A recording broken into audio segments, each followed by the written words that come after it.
dahil nakaramdam po ng takot. Ito po si Sally Santos dahil meron na daw pong mga umaali-aligid sa labas ng kanila pong bahay.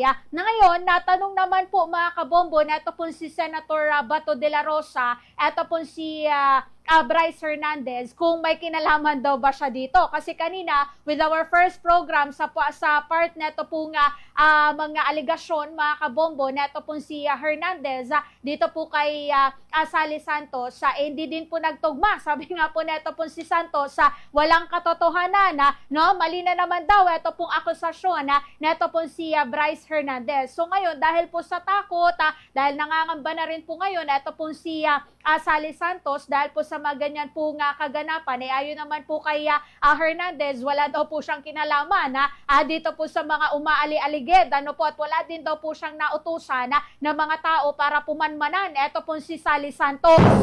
Ayon kay Bryce Hernandez, mga kabombo, ang naging salaysay kasi na ito po si Sally Santos, mga kabombo, ay pinunto naman po niya, ito pong naging conversation daw po nila. Neto pong si Bryce Hernandez, na ayon po sa kanya, kinukuha daw po nila ito pong buong bayad, sa isa pong proyekto, at sila na din daw, ito pong bahala, na nagbibigay, sa mga kapitan, sa mga mayor, sa mga district engineer, or kung sino pa man, ito pong nakakasaklaw sa mga ganito pong usapin in every project sa isa pong lugar.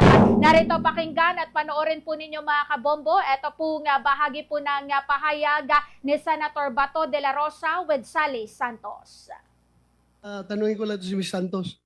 Kung meron ba siyang kinatakutan, may nananakot ba sa kanya? Bakit biglang nagbago yung demeanor mo ngayon dito sa hearing? Yes, Your Honor. Kasi po sa bahay ko po, marami pong umiikot na mga sasakyan. Tapos ang tagal po, hindi po namin malaman kung sino po isakay kasi sobrang tinted po nung mga sasakyan. May suspect ka ba? May suspetsa ka ba in particular kung sino itong mga tao na tinatakutan mo? Para alam ng komite na ito. Kung may mangyari sa'yo, alam namin kung sinong pwede, posibleng magiging person of interest kung may mangyari sa'yo. Ang po pwede lang naman pong gumawa sa akin dito. Sila Sino? Engineer Bryce. Ha? Sila Engineer Bryce saka sila JJP. Engineer Bryce, Mr. Chair, pwede matanong si Engineer Bryce kung meron ba siyang balak na masama para dito kay Santos? Wala po. Hindi ko po iniisip yun. So, balikan kita. Ms. Santos, may sinabi kang dito sa iyong affidavit, paragraph 18. Ayon kay Engineer Bryce, sa lahat ng pagkakataon, kinukuha nila ang buong bayad sa isang proyekto ay sila na ang bahala magbigay sa kapitan, sa mayor, kay D.E. Henry at iba pang may SOP. Totoo ba to? Yes, Your Honor. Ito sabi ni Bryce. Yes, Your Honor. Balikan kita, Bryce. Nagbibigay ka sa mayor, sa kapitan? Hindi po, Your Honor. Wala po. At wala po akong kausap na politiko.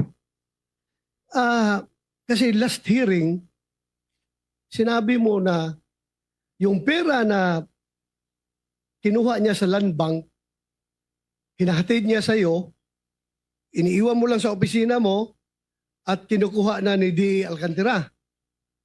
At hindi mo alam kung magkano yung pera na yun dahil hindi mo tinitingnan, hindi mo binibilang. Am I correct? Tama po, Your Honor. Nakabox po siya at mga nakasil po. Nakapak, nakasil. Opo. Ngayon, may sinabi ka bago kanina na yung hatian ng SOP ay 20%. Pakiulit nga for the record. Ano po yun? Yung sa kita po ng nung in-house construction po.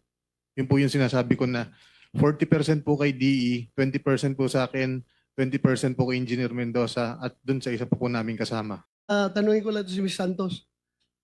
Yan, mga kabombo, ito pong naging palitan po ng pahayag ni na Senator Bato de la Rosa. Ito pong General Manager ng Sims Construction Trading kay Sally Santos. At ito pong si former engineer Bryce Hernandez patungkol po dito po sa mga usapin po